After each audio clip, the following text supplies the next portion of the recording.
Welcome to Chris's Storytelling Corner.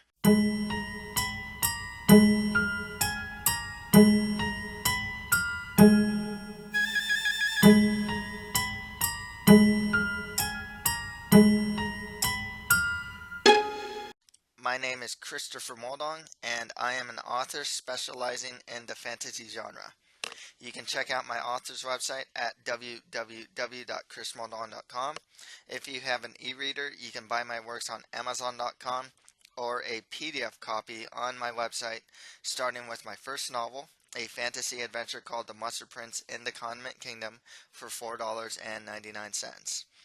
Also, for $1.99, you can buy my short stories and short story collection, starting with the fantasy horror short story, The Land of the Wooden Statues.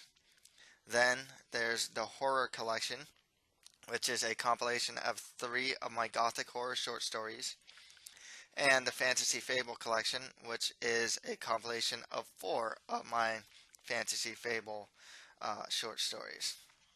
You can also check out my Twitter page and author's Facebook page. Links to all these will be provided on the description. Today I will read pages 8 through 14 of my novel, The Mustard Prince in the Condiment Kingdom.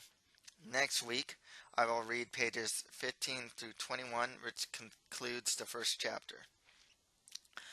Also, check out my manga review for Negima volumes 5 through 8, and next week volumes 9 through 12.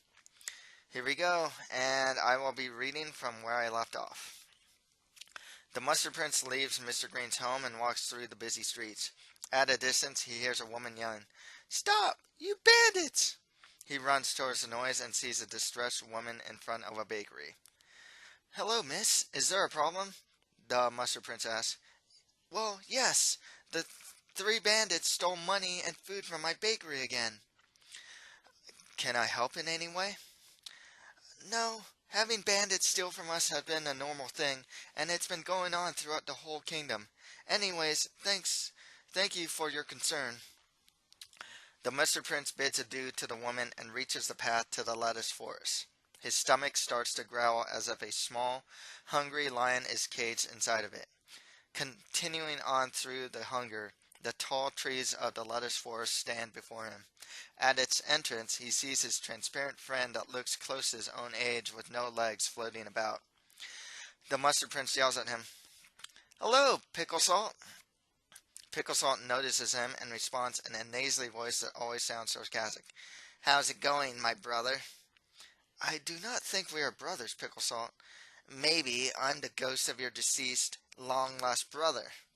"Heaven forbid!" "I'm only joking with you. Since I'm a ghost, I can acknowledge you any way that I want instead of calling you sire or liege." "What are you doing in this neck of the woods?" "Get it? You're really at the neck of the woods." "I am searching for a thief. I was told that he was headed towards the area of talking insects." "I see some weirdos like 9-legged monsters, dogmen, and an idiot prince, but I can't say that I've seen any thieves." "Yes, those are some bizarre creatures indeed. However, I must find this thief. The only clue is that he has a particular stench," the Mustard Prince tells Pickle Salt, oblivious to the fact that he was insulted. "Spirits can smell, but I can, or spirits can't smell, but I can fly, hear, and check things out. Just keep heading north on this path, and you'll be there in no time." "That would be very helpful. Thank you." Being away from the comforts of the castle, the Mustard Prince is surprised by the beastmen and talking insects passing by. He tries to greet all of them, even though many intimidate him, so he shakes and stumbles on his words. Unaware of how much time has passed, the Mustard Prince spent an hour in the same place greeting these strangers. One brown-furred beastman notices the Mustard Prince and asks him, "You are the Mustard Prince. What are you doing with us common citizens?" "Oh, good dog man!" The beastman interrupts him. "I am actually a wolfman, sire." "My apologies, good wolfman. I am looking for a thief. I was told that he was heading towards the area of talking insects, but I keep getting sidetracked." "You must stay focused, my liege, and look ahead." "Yes, good dog. Wolfman, thank you." The Mustard Prince continues on the forest path until he sees the village of giant talking cockroaches. Surprisingly similar to a human village, it has human-style homes with an extra storage room for food. The Mustard Prince jumps in fright seeing black cockroaches the size of humans walking about on all their legs and speaking to each other. After walking around and hearing them talk, he notices that they are all particularly laid back. He approaches one that is headed towards a wall and starts to speak to him. "Hello, good sir, or ma'am. I cannot really tell what gender you are, actually." "I'm a guy. What's up?" The human-sized cockroach replies casually. "The sky is up." An awkward silence comes between them. After the silence, the Mustard Prince continues. "I must introduce myself. I am the Mustard Prince." "Oh, hey, you're like royalty. Cool, man. Very cool. What can I help His Royal Mustardness?"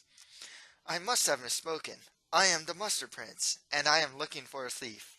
I was told that he was headed in this direction." "That's not cool at all, man. We get bandits coming here every once in a while, but I can't say that I've seen anyone like that lately." "I must ask, but why does it seem that all of you are so lackadaisical?" "You know what, man? If the sun is gone tomorrow, we'll still be chilling and crawling around. It's cool, so why worry?" The giant cockroach pauses to think. "You know what? I would check out the old sheds on the outskirts of town." "Thank you, good, sir." The Mustard Prince reaches the outskirts of town. He looks into one of the rundown sheds, and the smell of decomposed food, decayed tiny animals, dust, and cobwebs fill the air. After looking through a few of them and almost fainting from the putrid odors, Pickle Salt's head appears through the wall of one and exclaims, "Hey, Mustard Prince!" The Mustard Prince jumps backwards in surprise and lands on his bottom. After he gets up and catches his wits about him, he tells Pickle Salt, "I thought that my heart would come running out of my mouth and that I would have to chase it. You scared me quite badly."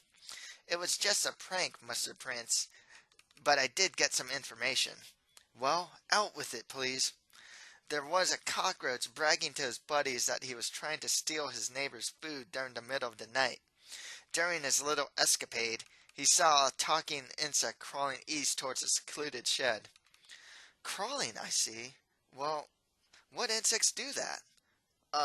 All of them?" Pickle Salt and the Mustard Prince head east towards the shed.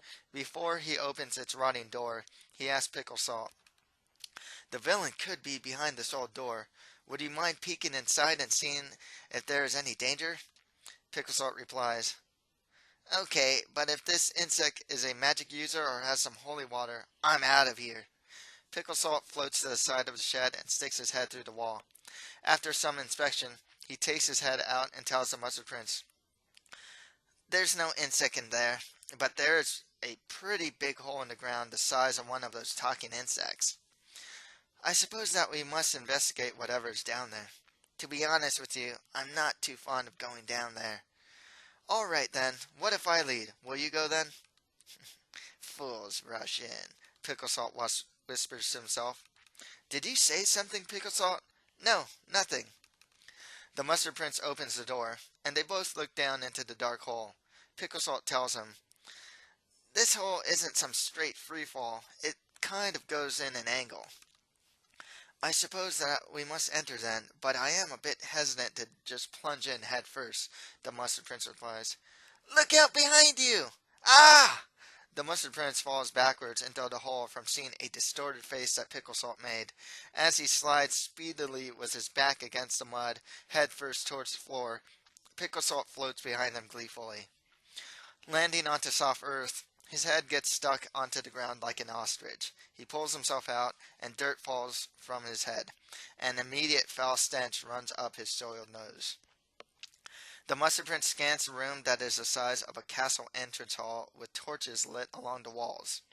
He sees Collard Green imprisoned in a makeshift wooden cell along with many of the villagers' stolen items.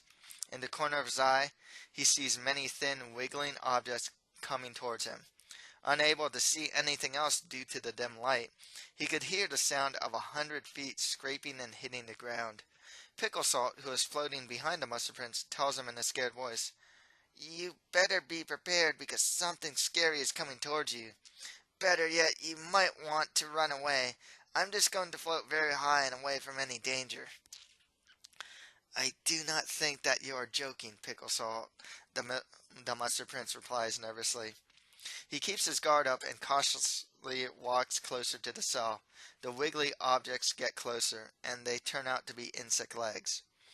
As the creature approaches, it reveals itself to be a human-sized green talking centipede. Who dare intrudes upon my lair? The centipede roars. I am the Mustard Prince, and this is my friend Pickle Salt.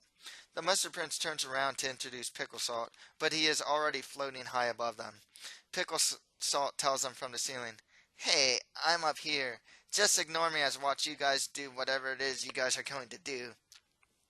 Your friend has the right idea. You should escape while you can. Not until you return everything that belongs to the villagers. What's going to stop me from just taking everything back if I return them? My sword, fiend! Good one, Mustard Prince. What you lack in brains, you make up for in valor, Pickle Salt announces. Before the Mustard Prince could unsheath his short sword, he starts to get dizzy, and the room becomes blurry. Once he is able to regain his sight, he sees torches becoming lions and the walls melting. I see that you have been hypnotized, Mustard Prince. This stench that comes from me not only reeks, but it also hallucinates whoever smells it for long periods of time. I'm sure that your eyes are seeing things that don't exist, the centipede explains. A large growling sound is heard from the Mustard Prince. It looks like the Mustard Prince needs to eat something as well.